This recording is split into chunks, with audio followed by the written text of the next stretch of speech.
এরশাদ আবার সিএমএইচে ভর্তি।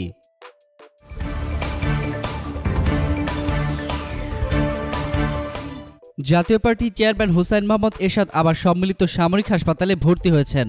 সেখান থেকেই পার্টির দাপ্তরিক কাজ করছেন তিনি। পার্টির একাধিক সূত্র বলেছে, এরশাদের শারীরিক অবস্থা খুবই খারাপ, তিনি উঠে দাঁড়াতে পারছেন না। শনিবার সিএমএইচে যান এরশাদ। জাতীয় পার্টির আরেকটি সূত্র জানিয়েছে, রক্তে হিমোগ্লোবিনের সমস্যা নিয়ে ভুগতে থাকা হোসাইন মোহাম্মদ এরশাদ এবার যকৃতে জটিলতার চিকিৎসার জন্য সিঙ্গাপুরে যাচ্ছেন।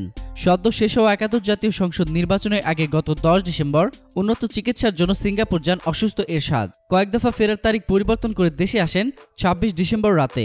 পরের দিন বারিধারার প্রেসিডেন্ট পার্কে সংবাদ সম্মেলন করে ঢাকা 17 আসন থেকে সরে যাওয়ার ঘোষণা দেন সংসদের বিরোধী দলনেতা হোসাইন মোহাম্মদ এরশাদ। এ বিষয়ে পার্টির চেয়ারম্যানের deputy press secretary Khandaker Delwar Jalali বলেন, স্যারের কোনো সমস্যা নেই, নিয়মিত চেকআপের জন্যই সিএমএইচে আছেন, সেখান থেকেই পার্টির দাপ্তরিক কাজ করছেন। এতক্ষণ ফ্রিকি নিউজের সঙ্গে থাকার জন্য আপনাদের সবাইকে ধন্যবাদ।